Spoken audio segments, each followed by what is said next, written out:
Au nom du Père et du Fils et du Saint-Esprit, ainsi soit-il. Notre Père qui es aux cieux, que votre nom soit sanctifié, que votre règne arrive, que votre volonté soit faite sur la terre comme au ciel. Donnez-nous aujourd'hui notre pain de chaque jour. Pardonnez nos offenses comme pardonnons à ceux qui nous ont offensés. Et ne nous laissez pas succomber dans la tentation, mais délivrez-nous du mal, ainsi soit-il. Je vous salue, Marie, pleine de grâce, le Seigneur est avec vous. Vous êtes bénie entre toutes les femmes, et le fruit de vos entrailles est béni. Sainte Marie, Mère de Dieu, priez pour nous pauvres pécheurs, maintenant et à l'heure de notre mort, ainsi soit-il. Saint Joseph, priez-nous, nos saints gardiens, gardez-nous, nos saints patrons, priez sur nous, au nom du Père et du Fils et du Saint-Esprit, ainsi soit-il. Voilà. Voilà, chers fidèles, nous continuerons le catéchisme. Cette fois-ci, on va alterner avec la vie spirituelle et le catéchisme de persévérance. Nous étions dans la gouvernance de l'Église catholique par l'Esprit Saint. Donc, que l'Esprit Saint gouverne l'Église, c'est la garantie de sa survie, parce que toute société humaine vient et disparaît à un certain moment. Il n'y a aucune société humaine qui demeure, aucune société, aucune civilisation, aucun empire, aucune association, demeure jusqu'à la fin des temps. Sauf l'Église, parce que, justement, son âme est l'Esprit Saint. Et cette divinité de l'Église, elle a encore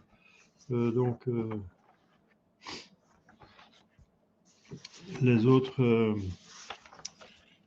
marques, n'est-ce pas, l'unité, catholicité, apostolicité et sainteté, l'infaillibilité et l'indéfectibilité. Donc, c'est très important pour nous qui sommes traversons une crise de l'Église pour voir justement ceci, que l'âme de l'Église est divine, c'est l'Esprit Saint, et que justement, même s'il est venu très petite, à cause des multiples hérésies et schismes, qui sont à la suite d'une infiltration d'en haut,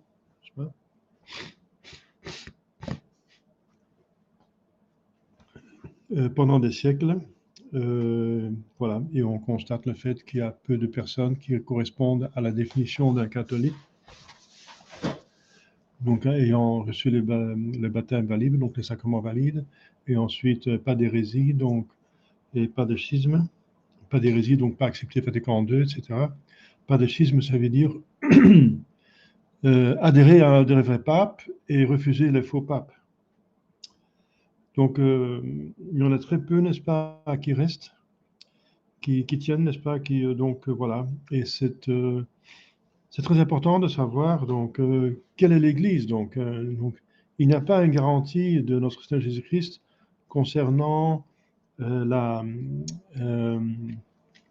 quantité de l'Église, la quantité des adhérents. Il n'y a pas de garantie, au contraire. Notre Seigneur Jésus-Christ a dit, est-ce que le Fils de l'homme trouvera encore la foi quand il va descendre sur terre? Donc, il indique plutôt le contraire.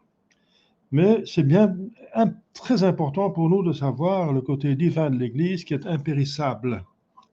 Parce qu'on fait souvent le parallèle entre l'Église et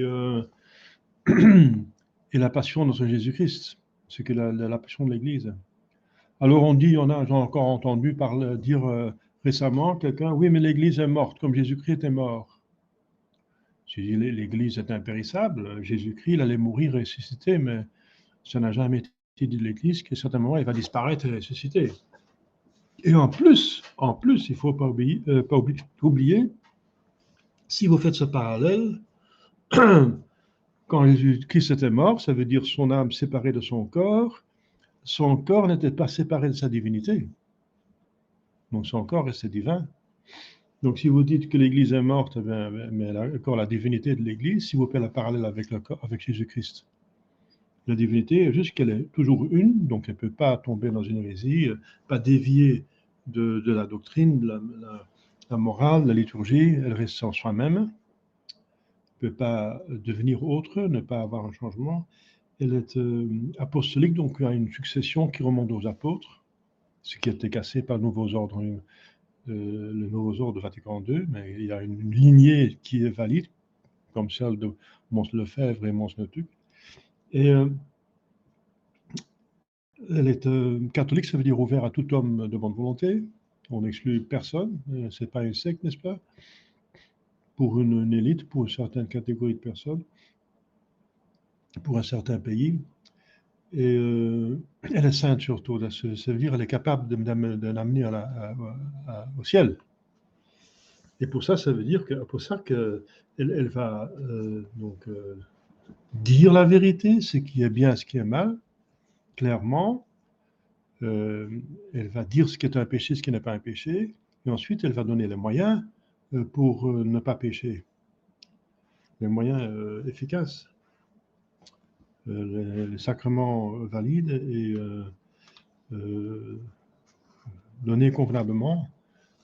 Parce que si les sacrements sont donnés dans un schisme et dans une hérésie, il y a un obex, même s'ils sont donnés validement. Ils sont donnés illicitement. Donc il faut, donc l'Église, n'est-ce pas, quand elle est petite, elle est quand même une sainte catholique apostolique.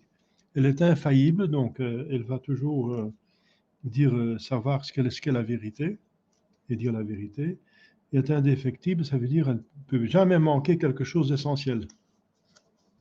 Par exemple, des évêques ou des sacrements, quelque chose. Et voilà. Donc c'est très important parce qu'il y a pas mal de gens qui là, ils dérapent, n'est-ce pas, ils décrochent. Il y a même des abbés, soit des anciens vacantistes, qui disent qu'il n'y a plus d'évêques. Alors l'Église n'est pas indéfectible, que tel et tel pape n'est pas pape, mais il a été reconnu par toute l'Église, et alors l'Église n'est pas infaillible. Etc. Donc, c'est très important de rester accroché à cette divinité de l'Église, parce qu'on voit comment l'humanité de l'Église est attaquée et gravement blessée, ça c'est sûr, gravement, gravement. C'est presque pas possible d'endommager l'Église plus que cela. Mais elle est seulement endommageable de son côté humain, parce que Dieu, on ne peut pas toucher Dieu. On ne peut pas toucher, comme on a pu tuer notre Seigneur Jésus-Christ, on l'a pu tuer, on l'a pu mettre à mort, martyriser, mais on n'a jamais pu toucher sa divinité. On ne peut pas faire souffrir sa divinité, on ne peut pas l'enlever de son corps et de son âme, c'est pas possible.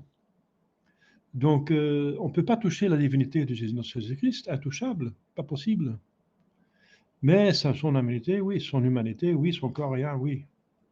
Eh bien, effectivement, il y a un parallèle avec l'Église. L'Église peut être touchée dans son côté humain, parce que ses membres sont des humains avec une volonté libre qui peuvent pécher, hein, qui ont la grâce pour ne pas pécher, mais qui peuvent pécher, des pauvres pécheurs. Et ça, c'est par le diable, par les circonstances, par la tiédeur des catholiques, la plupart des catholiques. On est maintenant à l'étroit, n'est-ce pas? Le plus étroit qui peut exister, je pense, pour l'Église dans toute son histoire. On est réduit au minimum, au plus bas, au plus grand. Mais même dans cette absolute, débâcle, n'est-ce pas, cette souffrance, cette diminution, cette attaque de ce côté humain qui se manifeste, que beaucoup sont apostasiés, qu'il y a une grande apostasie, que la plupart n'est plus catholique, même ceux qui se nomment catholiques ne sont pas vraiment. Il y a encore, c'est dans les prophéties que beaucoup vont croire qu'ils sont catholiques, mais ne sont pas du tout catholiques, n'est-ce pas? Et que donc, que dans cette même là, même si l'Église est au maximum, n'est-ce pas, de sa détérioration du côté humain, elle reste toujours intouchablement, son côté divin reste intact, absolument intact. Son une sainte catholique et apostolique, infaillible, indéfectible. Donc, toute cette propriété, n'est-ce pas, qu'elle reçoit de Dieu, et qui sont la suite du fait que l'Esprit Saint est descendu sur Marie et les apôtres et qui continue à descendre sur les nouveaux adeptes par le baptême et par la confirmation et par les sacrements et par les prières et par les bonnes œuvres, tout fait en état de grâce, que ça continue, n'est-ce pas, et que ça ne peut pas ne pas continuer. Dieu est garant. On a par exemple vu un miracle extraordinaire. Finalement, toute l'Église était corrompue. C'était jamais arrivé qu'un pape devient hérétique. Et il a, dans un concile œcuménique, qu'un pape et tout un concile œcuménique devient hérétique. Pratiquement tous. Eh bien, à ce moment-là, Dieu intervient parce qu'il ne peut pas permettre que toute l'Église tombe dans l'erreur, parce que justement, elle est infaillible, est indéfectible. Alors, il a donné une grâce extraordinaire qu'on a vue de nos propres yeux, ceux qui ont un certain âge. Eh bien, on a vu que 2 évêques ont tenu, incroyablement, contre un pape, contre un concile, contre tout le monde. Et en toute simplicité, en douceur, mais force. Mons Lefebvre et Castelmayer. 2 évêques qui ont tenu, voilà, et qui ont continué l'Église, parce que Dieu ne peut pas permettre que l'Église s'en va. On a vu ce miracle des 2 évêques qui ont continué l'Église avec leurs prêtres et leurs fidèles. Et après, on a vu que Mons Lefebvre, Mons Castelmayer, il meurt. Donc, Mons Lefebvre, il va tomber dans une faiblesse. Le diable va encore le séduire.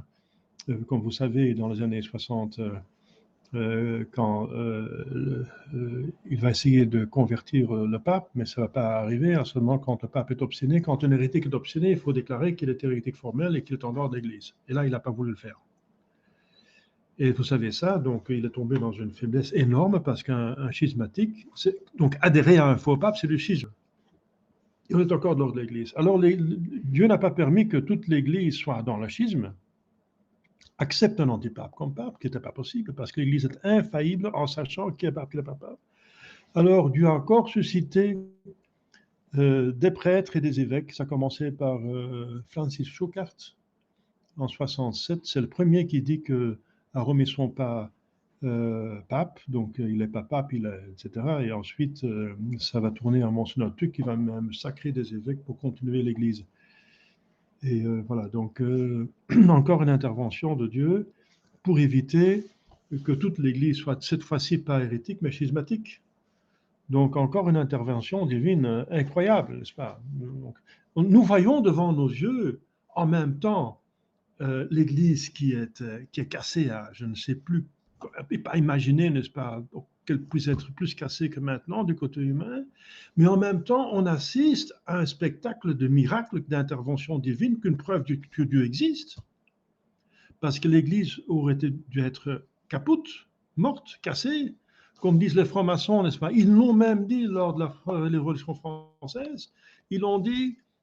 Maintenant, on a cassé l'Église, n'est-ce pas, guillotinier sa tête, le roi et les clergés fidèles, etc., on les a envoyés en exil, etc., en Guyenne, etc. C'était horrible, là, c'est pire que le goulag, le Guyenne française. Je connais le récit d'un prêtre flamand qui était envoyé là, qui est retourné. Ce qu'il décrit, c'est plus horrible que dans les camps de concentration du XXe siècle. C'est horrible ce qu'ils ont vécu là, n'est-ce pas? Et la plupart sont morts, bien sûr. Donc, et alors, les francs-maçons ont dit, zut alors, si l'Église survit cela, elle n'est pas humaine, elle est divine. Eh bien, elle a survécu. Eh bien, la même chose. Et même ils ont été aveuglés, ils ont continué à persécuter l'Église, et maintenant, ils ont décidé de la casser à l'intérieur, au XIXe siècle. Eh bien, la même chose, c'est comme Monseigneur Liénard l'a dit sur son lit de mort, si l'Église survit cela, elle n'est pas humaine. Normalement, elle est cassée. Elle est humainement perdue. Humainement parlant, elle est perdue. Voilà, humainement parlant. Donc, et on avoue donc 2 fois de nos propres yeux ce miracle. Il faut reconnaître, il faut donner gloire à Dieu. Il faut reconnaître les miracles de Dieu. Il faut lui rendre gloire. Il faut remercier sur ses 2 genoux par terre, n'est-ce pas? Remercier que Dieu a intervenu et sauvé l'Église par ces 2 évêques en 64-65, quand tous 2500 évêques avec des centaines de milliers de prêtres et pratiquement 1 milliard de fidèles sont d'un jour à l'autre tombés dans l'hérésie, n'est-ce pas, multiples hérésies en suivant un pape hérétique. Je ne juge pas les personnes, mais je parle objectivement parlant. Objectivement parlant, c'est comme ça. Et que, voilà, on a vu ce miracle que l'Église a continué avec 2 évêques qui ont gardé absolument, impeccablement, totalement, le dépôt de la foi intact. C'est un miracle. C'est un miracle. Et ensuite, on a vu une deuxième fois, comme on se le fait avec l'Ivrier, dévié, l'Église se développe quand même, encore, continue, je veux dire, continue à se transmettre de sujet à sujet, parce que les hommes, ils viennent et ils meurent. Mais que l'Église continue à exister parmi les hommes, n'est-ce pas? Et voilà. On les appelle les sédevacantistes, mais ce sont tout simplement des catholiques, parce que ceux qui sont pas sédevacantistes sont schismatiques. Ils adhèrent à un antipape. Donc il n'y a pas de sédevacantistes et de tradis. Non, non, ça c'est faux. Comme il n'y a pas d'orthodoxes et des catholiques. Orthodoxe, ça veut dire de droite foi. Non, ils ne sont pas de droite foi. Orthodoxe. Non. Ortho, ça veut dire droit. Doxa, ça veut dire la règle, la droite règle. Donc, ceux qui ont la droite foi. Ils se disent eux-mêmes orthodoxes, mais ils ne sont pas orthodoxes. Ce sont des schismatiques orientaux, n'est-ce pas? Nous sommes les orthodoxes qui ont accordé la droite foi. Nous avons la droite orthodoxe, la foi orthodoxe. Eh bien, la même chose. Après le Vatican II et la fraternité Saint-Pédis maintenant, n'est-ce pas? Il n'y a pas d'essai de vacantistes et de tradis. Non. Il y a des catholiques et des hérétiques ou des schismatiques, c'est tout. C'est toujours été comme ça. Nous sommes tout simplement des catholiques qui refusent d'accepter un antipape comme pape. Voilà, nous sommes simplement très catholiques.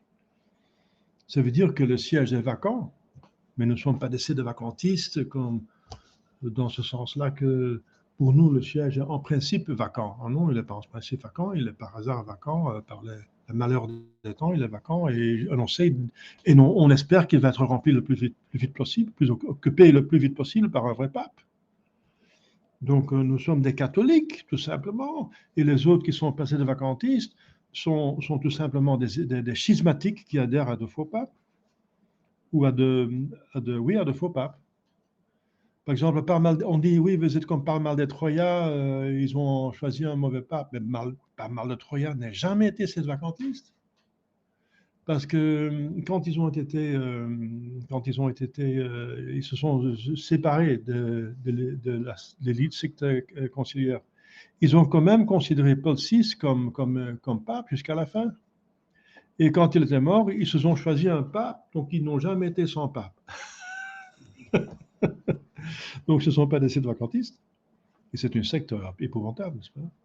Donc, à la mort de Paul VI, ils se sont choisis un pape, Dominguez, qui avait bien sûr un téléphone privé avec la Sainte Vierge Marie.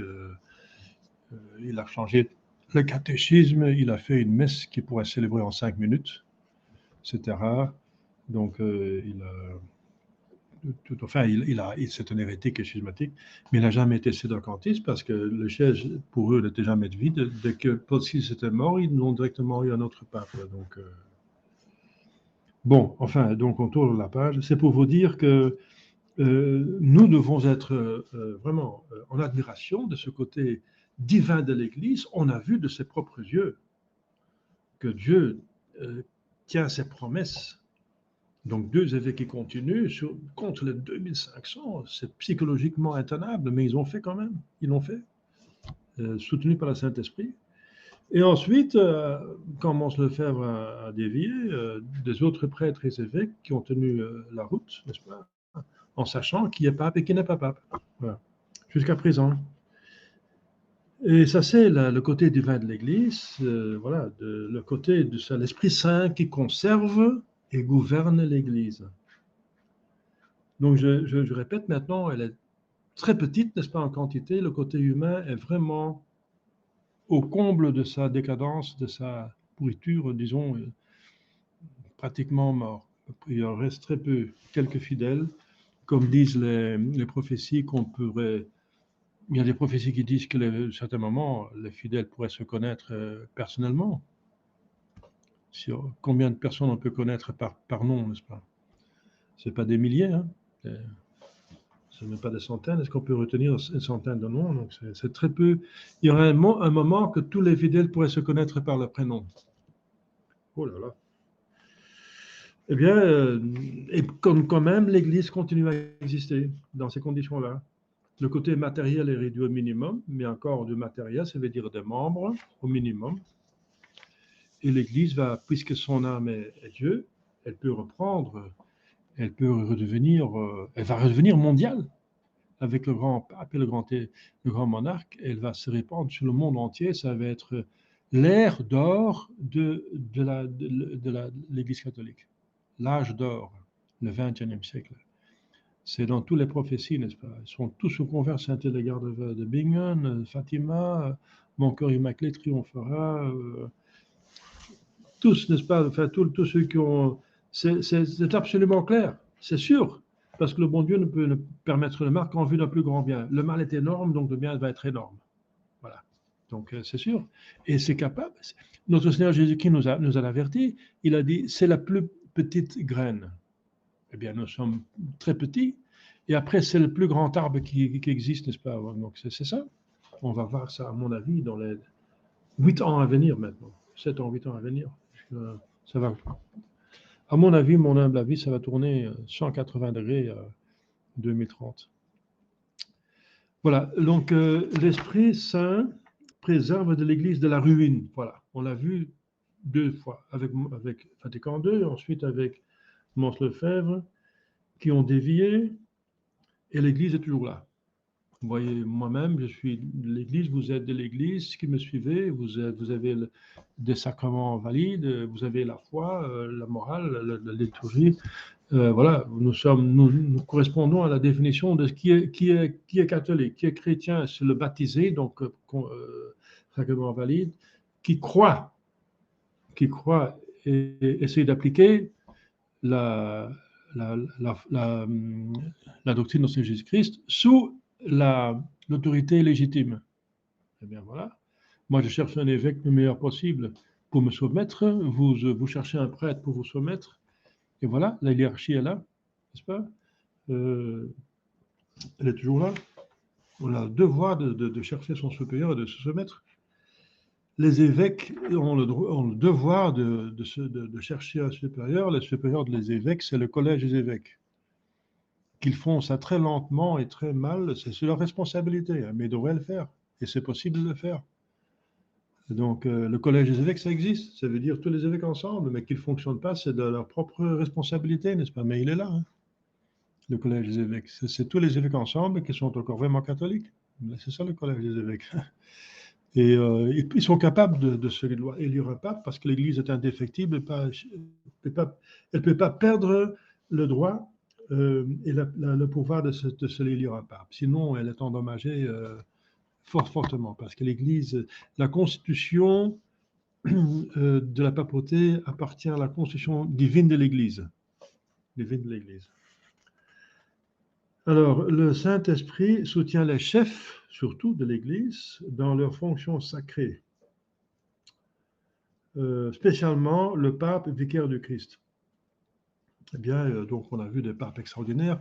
Grégoire VII, il a sauvé l'Église, n'est-ce pas, dans le combat de l'investiture. Il y avait les empereurs, surtout allemands, qui voulaient dominer l'Église et décider qui devient évêque et pas évêque. Et le pape est intervenu, a interdit, même excommunié Frédéric Barbarousse, etc. Donc il a sauvé l'Église de devenir une religion d'État, d'être soumis à l'État. Donc il a sauvé l'Église. Ensuite, Pie X, il a sauvé l'Église. Il y a plein de papes qui ont fait des choses extraordinaires. Sous Pie X, n'est-ce pas, sous Pie X, la franc-maçonnerie était déjà infiltrée de façon à ce qu'il y a déjà un cardinal qui était nommé, qui était élu pape. C'était Rampolla. Eh bien, par un veto du Kaiser, qui savait que c'était un franc-maçon, ça a été arrêté. Et puis il a cherché toutes les francs-maçons dans l'Église, il les a éliminés. Il a institué la sapinière, il a pris des mesures, il a restauré le chant grégorien, il a restauré la dévotion à la Sainte Vierge Marie, il a commandé de faire des études sur donc la liturgie pour la remettre en ordre de nouveau. Et la réforme de la liturgie est commandée par Pie X et terminée par Pie XII et on l'a terminée par Jean XXIII. Donc c'était donc il a restauré donc l'usage de la communion, n'est-ce pas? Il a permis la communion quotidienne et pour les enfants. Il a fait le droit canon, n'est-ce pas? Il y avait partout des lois et des décrets et des réglementations. Et il a uni ça dans un code, le code de Pie X, n'est-ce pas? Il a fait, donc c'est un pape extraordinaire qui a redressé l'Église à un niveau très haut, n'est-ce pas? Et les francs-maçons ont dit, zut alors, notre infiltration a échoué, avec un Paula qui était démasqué. Et notre révolution qu'on veut faire dans l'Église est repoussée de 60 ans. Mais malheureusement, ils n'ont pas eu tort. Après 60 ans, il y a Pie XII, n'est-ce pas, qui est un bon pape finalement, mais je veux dire, il a une bonne doctrine, et il est droit, mais il n'avait pas cette trempe de Pie X, n'est-ce pas? Par exemple, il y a déjà une faiblesse. Par exemple, quand il a su que Montini, qui était son bras droit, qui était son homme de confiance, que c'était un traître, qui derrière son dos avait trahi, n'est-ce pas, aux autorités soviétiques, qui étaient en secret prêtres et évêques derrière le rideau de fer et qui ont été attrapés, qui ont été mis en prison et mis à mort. C'est un traître et un meurtrier, un assassin, n'est-ce pas, dans ce sens-là. Eh bien, quand Pie XII l'a su, il a directement dit, je ne veux plus le voir. Il a fait évêque en Italie de Nord. Mais qu'est-ce qui fait évêque d'un diocèse un assassin même pas un assassin, pas même un assassin d'une personne, un assassin d'une masse, n'est-ce pas, comment dire, un génocideur, qui fait des génocides, n'est-ce pas, qui a trahi des évêques et des prêtres. C'est horrible. Et puisque le pape, il est en même temps roi, n'est-ce pas, au Vatican, c'est un État, il aurait pu mettre à mort, je ne sais pas quoi, au moins en prison pour le reste de sa vie. C'est ça qu'il faut faire avec des gens pareils. Alors il a fait évêque. Ah là là là. Ça, c'est une douceur qui est une faiblesse. Hein. Ça, c'est une faiblesse. C'est un criminel, un traître. On a su après que c'est un franc-maçon et un homosexuel. Alors, il va le faire évêque. Bien sûr, il n'est pas cardinal, mais alors il va y avoir Jean 23 qui va venir et qui va l'élever au cardinalat, et puis il va être nommé pape. Voilà, et c'est lui qui a fait Vatican II alors avec l'hérésie. Donc, c'est une faiblesse de Pie XII. Hein. Ça, c'est dommage, très dommage. C'est pas un Pie X. Hein. C'est pas un Pie X. Le pauvre Pie XII, il a beaucoup souffert, mais bon, il a été faible, quoi. C'est un diplomate, mais c'était pas un chef. Un vrai chef comme Pie X, qui avait Pie X avait la trempe d'un empereur romain, quoi. Mais dans le bon sens, alors. Voilà, donc, surtout les papes, bien sûr, parce qu'ils ont une responsabilité énorme. Un saint pape donne une église extraordinaire comme sous Pie X, n'est-ce pas, comme sous les saints papes des premiers siècles, comme Pie V aussi, tous les saints papes qu'on avait, Grégoire le Grand, Léon le Grand. On a eu des personnages magnifiques, n'est-ce pas? Et quand le pape, il se laisse faire, c'est dans la catastrophe, comme dans la Renaissance, des papes qui étaient des grands pécheurs, eh bien, c'était la cause du protestantisme qu'un tiers de la chrétienté tombe dans l'hérésie. c'est par le relâchement des papes, n'est-ce pas, qui ne donnent plus la religion convenable à ses fidèles, à ses sujets, et qui vont regarder à qui sont alors une proie facile pour les hérésiarques comme Luther, Zwingli, Calvin, etc., Wycliffe, Huss, tous ces hérétiques qui ont confectionné le protestantisme et qui ont séduit un tiers à l'Europe. Donc, le pape est très important, c'est une situation capitale. Caput, ça veut dire en latin, caput, ça veut dire la tête. En allemand, ça veut dire que c'est cassé, c'est autre chose. Oui. En latin, ça veut dire la tête. De là, le mot français capital. La capitale, ça veut dire la tête, quoi, la ville-tête du pays, la capitale du pays. Voilà. Alors, le Saint-Esprit suscite dans l'Église aux époques d'épreuve des hommes providentiels. Ah, voilà. Eh bien, voilà. On l'a vu, c'est ce que je viens de dire de Mons Lefebvre. J'ai parlé aussi de Léon, de Grégoire VII. Oui, Léon le Grand, il a sauvé l'Italie de l'invasion des Huns. Hein.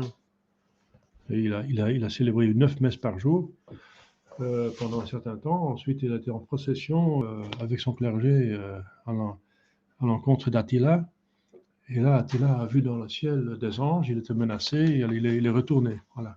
Le pape a arrêté l'invasion et le sac de Rome, n'est-ce pas?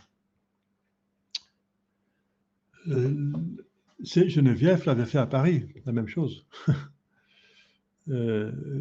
Attila disait, je suis la vengeance de Dieu, je suis la vengeance de Dieu, n'est-ce pas?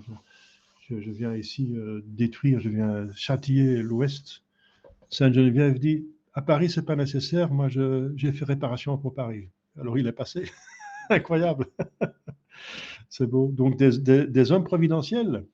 Par exemple, Sainte Jeanne d'Arc, c'est pas un homme, mais c'est une, ça veut dire des hommes dans le sens de nature humaine. Ça peut être une femme. Eh bien, c'était une femme. L'époque c'était pénible, pas la guerre des 100 ans. C'était une situation très, très, très, très pénible hein, et désastreuse pour la France. Et Sainte Jeanne d'Arc, voilà, elle a sauvé l'Église. C'est une grâce extraordinaire, c'est que Dieu intervient dans l'histoire humaine pour sauver l'Église ou une partie de l'Église. Cette fois-ci, c'était la France, donc une partie importante de l'Église. Ah oui, voilà, ici on donne, à l'époque des Ariens, saint Athanase, qui est un des seuls qui tient la foi, même contre le pape qui ne devient pas hérétique, mais qui n'ose pas dire clairement la doctrine pour ne pas déplaire à l'empereur, pour éviter des persécutions encore sanglantes. Alors il se casse un petit peu, il donne une formule vague qui peut être répétée par tout le monde. Donc ce n'est pas l'hérésie, mais la sémi-hérésie. C'est favoriser l'hérésie, c'est le sémi-hérésie. Il a été condamné pour hérétique, hein, après, pour ayant été... c'était Honorius a fait la même chose pour le monothélisme. Eh bien, donner des formules trop vagues, n'est-ce pas, qui ne condamnent pas l'hérésie, clairement, et qui finalement favorisent l'hérésie parce que les hérétiques vont en profiter, dire oui, le pape a dit, voyez, et ils expliquent alors d'une autre manière, la mauvaise manière. Saint Athanase a tenu le coup, n'est-ce pas, un des seuls, avec Saint-Hilaire de Poitiers, ici en Ouest. Alors, Grégoire VII, j'en ai parlé.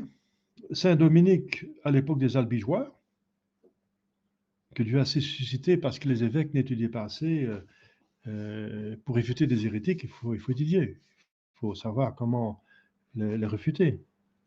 Dominique a donc été fondateur d'un ordre d'étudiants, n'est-ce pas, d'un ordre qui a comme vocation de prier et d'étudier et de prêcher. Ce qu'ils ont contemplé et étudié. L'ordre de prêcheurs. Lors du grand schisme d'Orient, Sainte Catherine de Sienne, voilà, encore suscitée par la Providence pour sauver la papauté et pour faire revenir le pape à Rome, où il doit être, parce qu'il était trop sous l'emprise cette fois-ci, pas des Allemands, mais des rois français. Trop d'emprise sur l'Église. Et le pape ne peut pas être sous l'influence ou sous la domination d'un roi temporel, c'est pas possible. Donc Sainte Catherine de Sienne dit Dieu veut que vous retournez à Rome. Il faut retourner à Rome. Saint Ignace, au temps de Luther, voilà. Le protestantisme a surtout été arrêté par deux ordres derrière les coulisses. C'était la prière des carmélites, réformée par Sainte Thérèse d'Avila et Saint Jean de la Croix.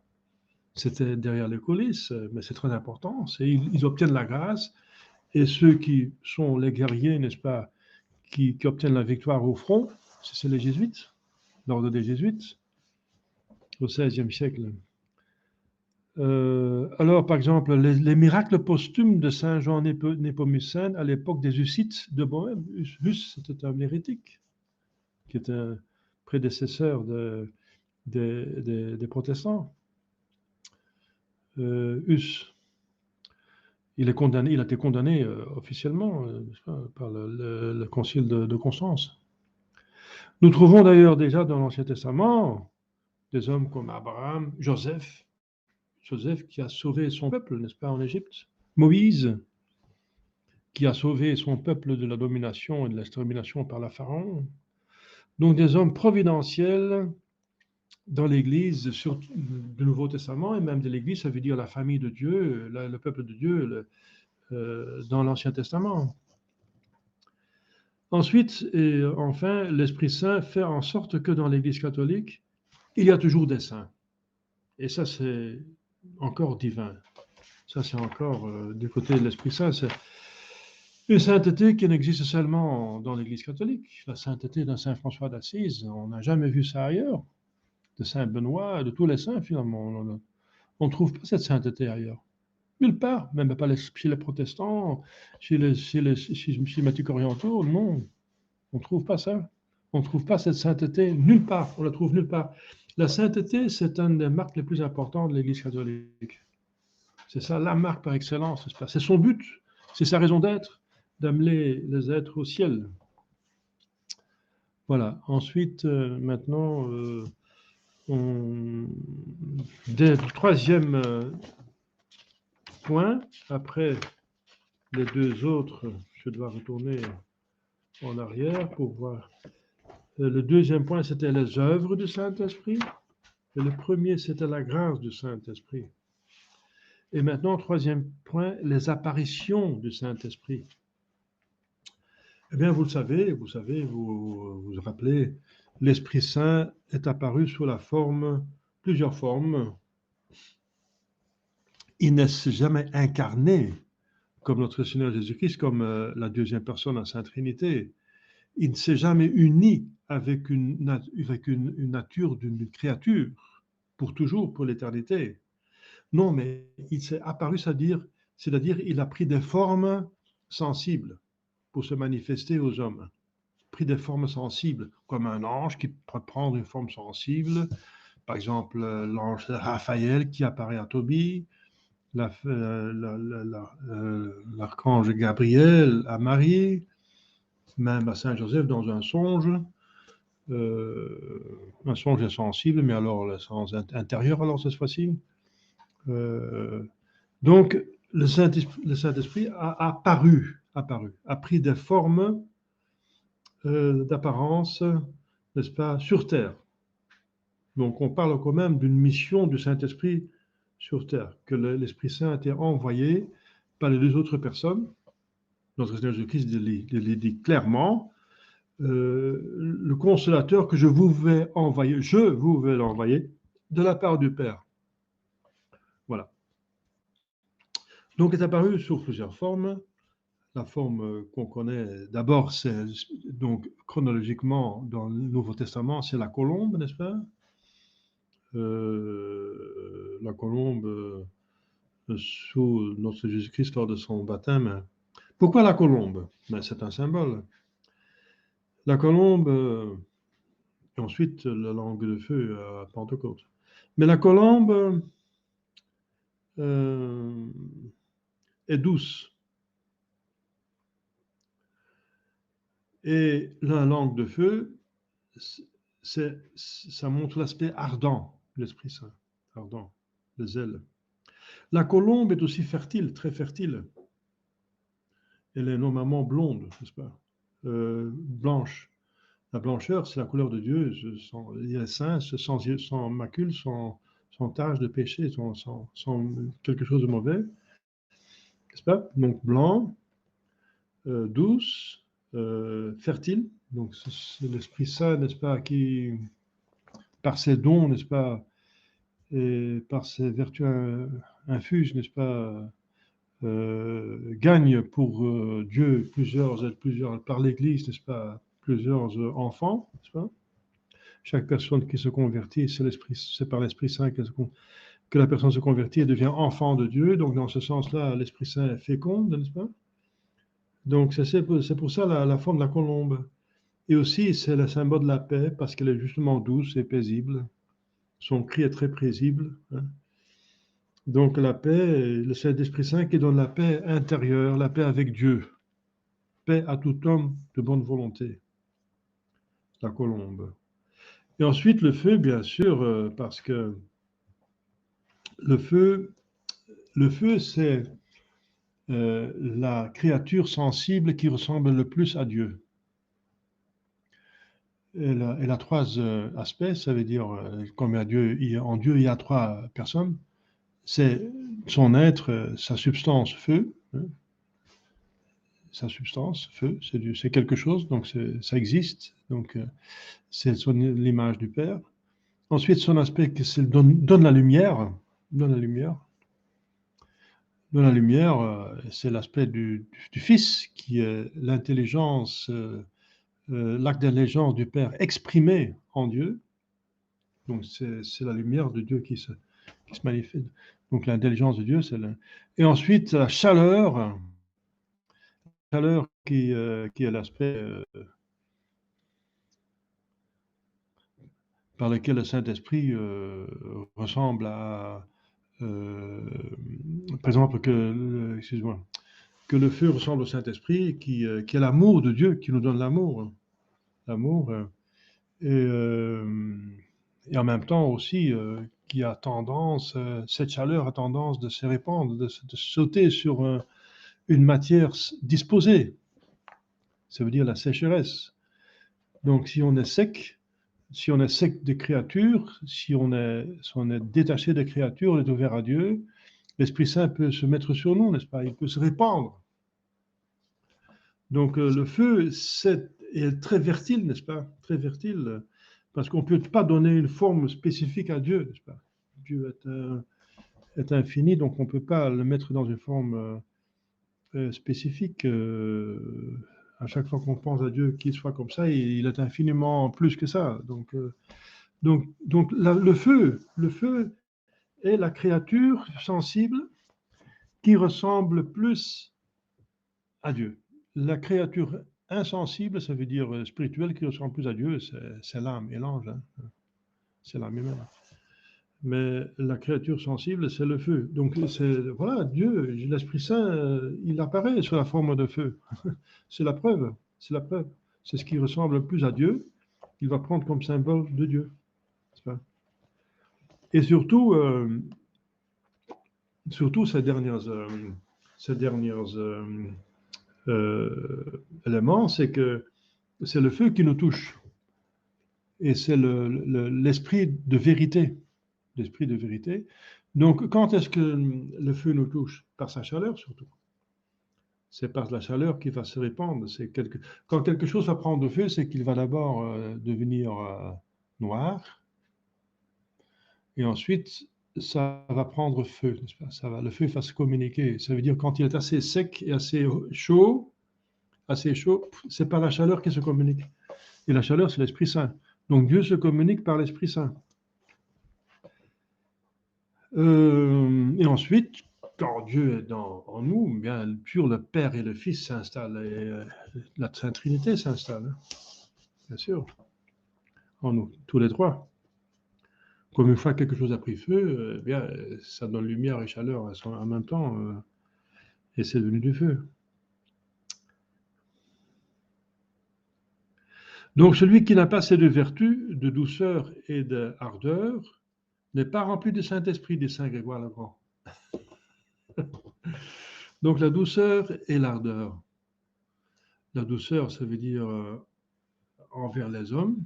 Il faut tenir compte de leurs faiblesses, etc. Voilà, il faut avoir pitié et miséricorde. Et ardent, ça veut dire c'est envers Dieu, n'est-ce pas? On est ardent pour, pour répondre à Dieu, n'est-ce pas? Et pour le faire communiquer aux autres. C'est plutôt en relation avec Dieu, il faut avoir une ardeur, un amour de Dieu ardent. Parce que Jésus dit, je vomis les tièdes. Donc il faut bien être ardent pour plaire à Dieu. L'Esprit Saint descendit sur le Christ sous la forme de colombe à cause de sa grande douceur envers les pécheurs. Voilà.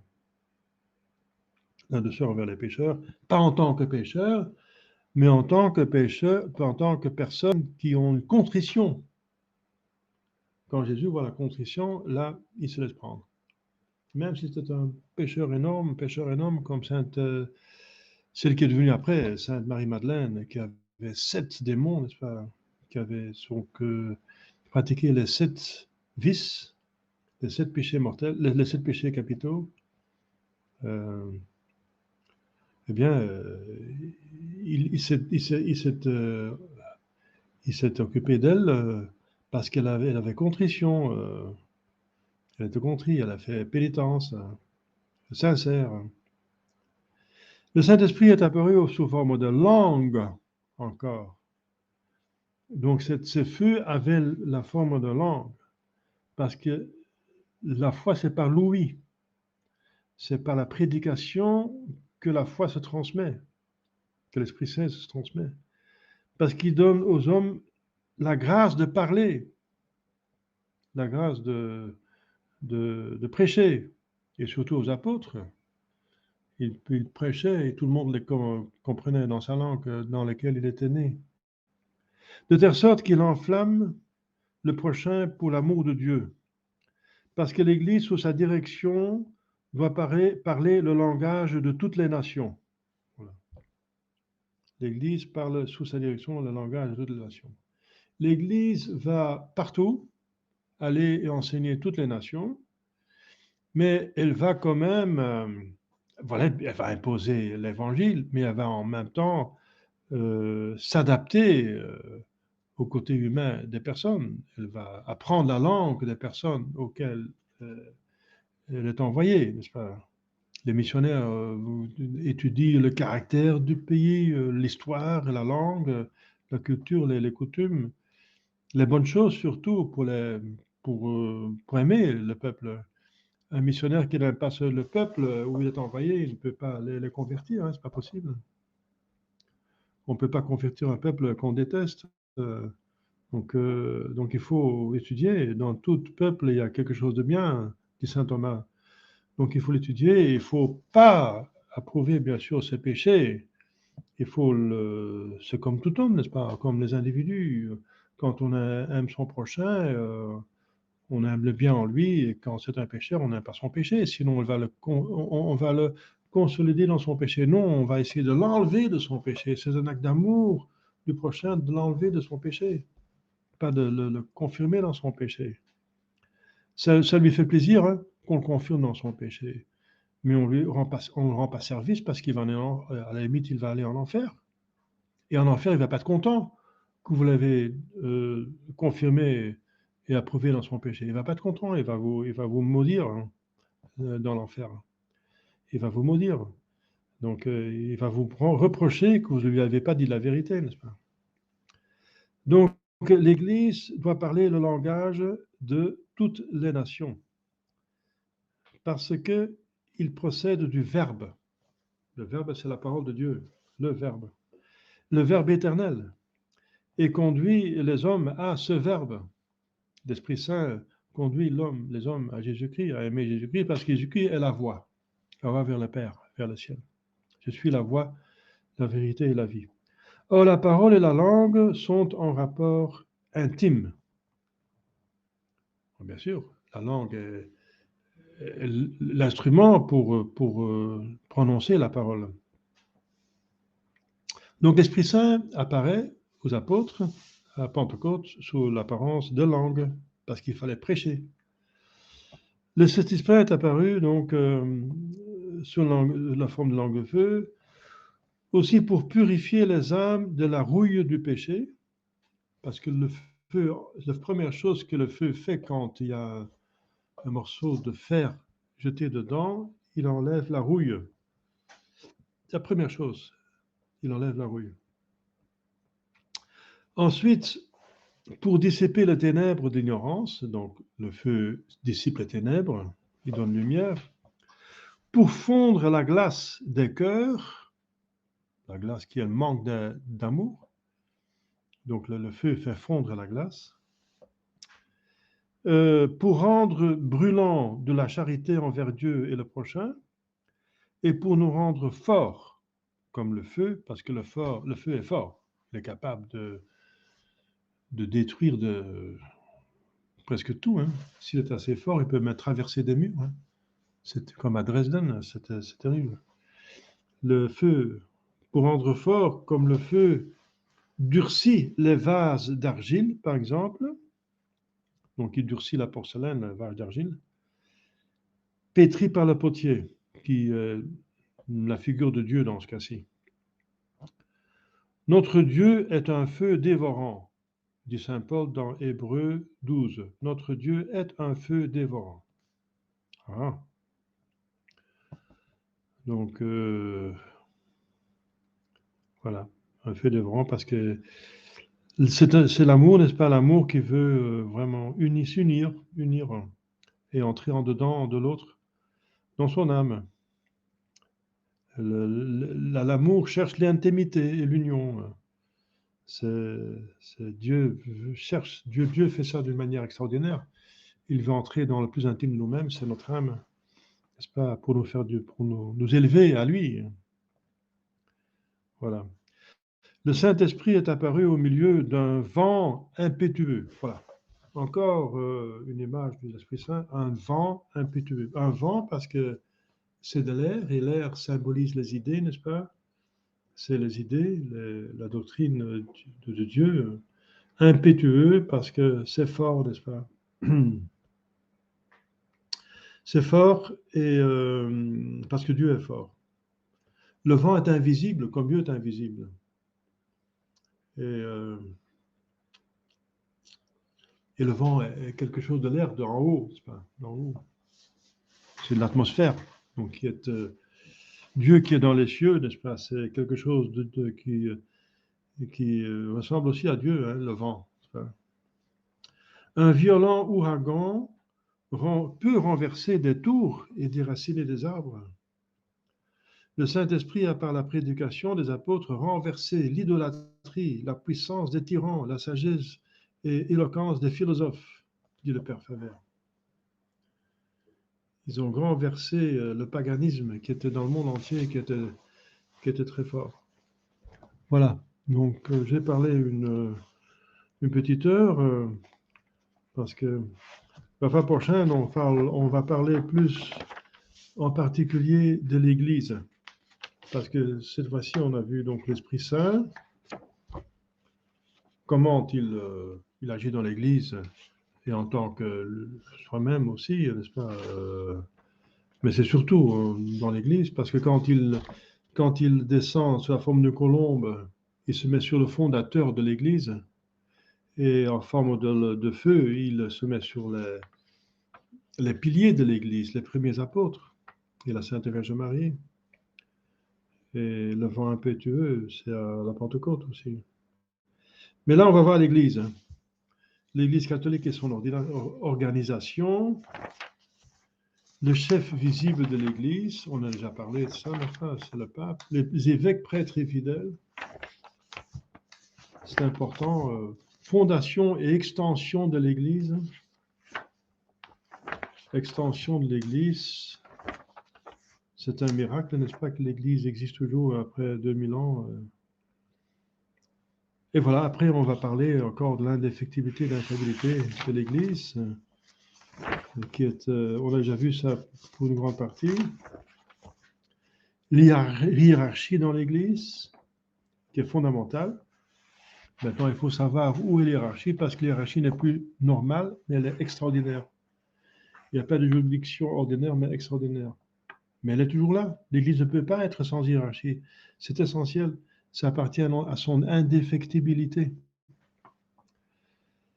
Et alors, les marques de la vraie Église. Une, sainte, catholique, apostolique. Vous voyez, donc le côté divin surtout de l'Église. Et alors, voilà, la conséquence est, en dehors de l'Église catholique, point de salut. Ça, c'est un grand drame. Si actuellement, il y a si peu de membres de l'Église catholique, c'est du point de vue, n'est-ce pas, du dogme, si on met les lunettes du dogme, on met des lunettes, n'est-ce pas, on va par des lunettes de ce dogme en dehors de l'Église, pas de salut, c'est un dogme qui a été proclamé 3 fois, n'est-ce pas? 3 fois de suite, par les papes et par les conciles.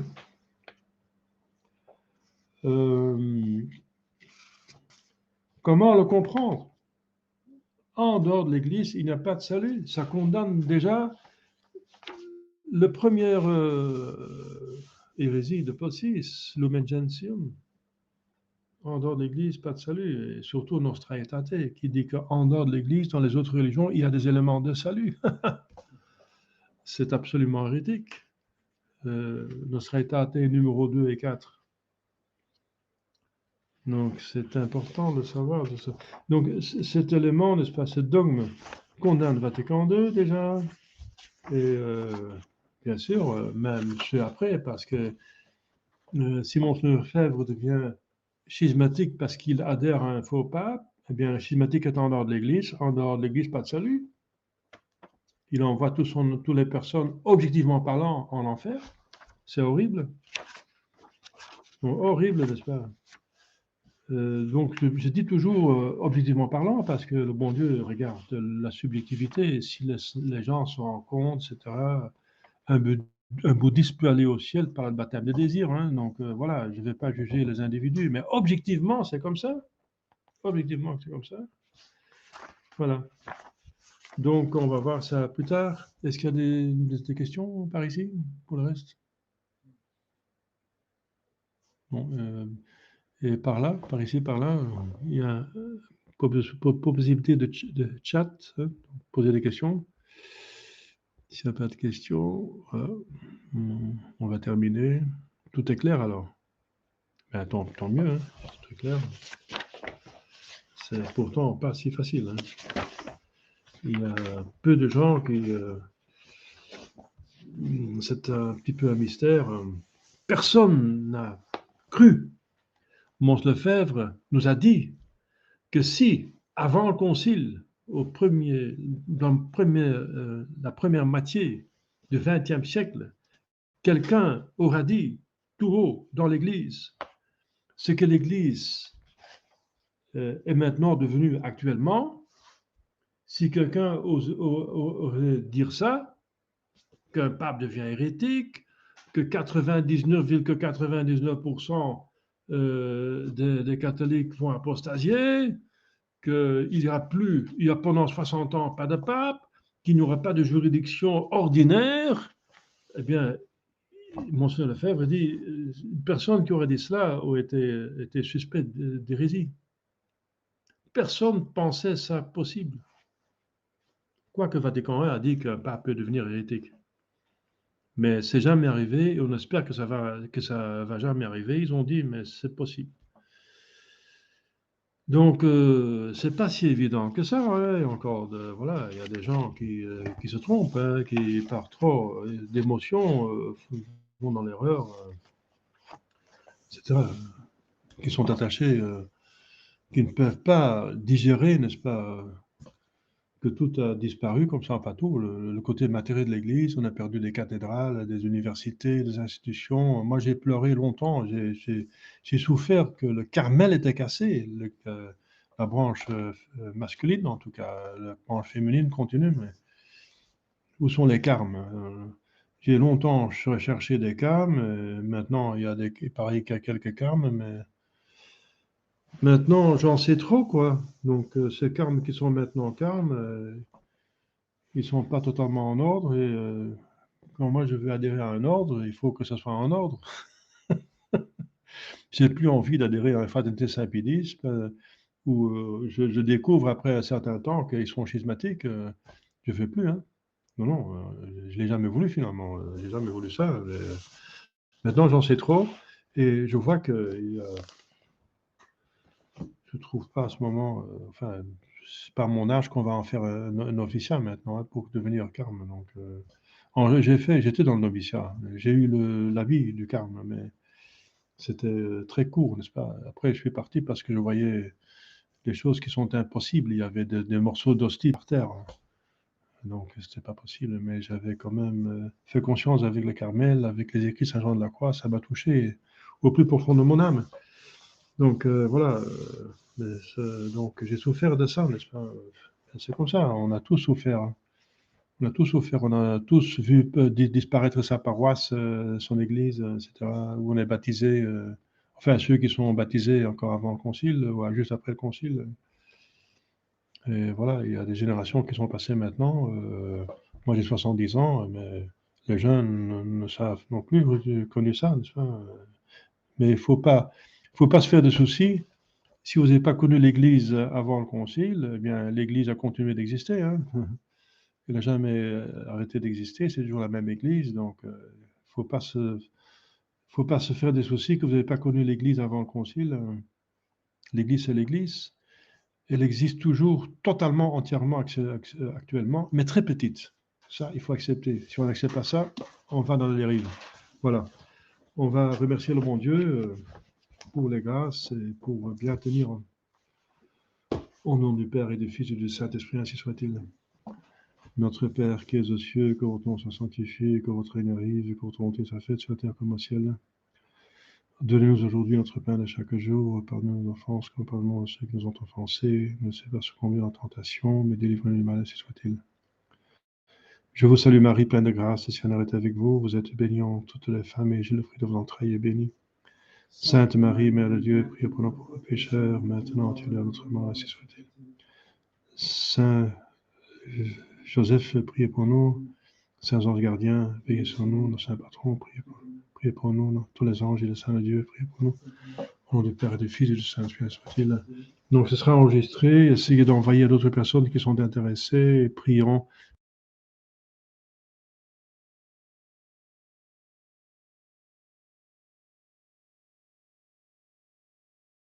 Donc, attendez, je vais remettre le micro. N'oubliez pas, demain, c'est le mercredi saint. Donc, il y a jour d'abstinence et de jeûne.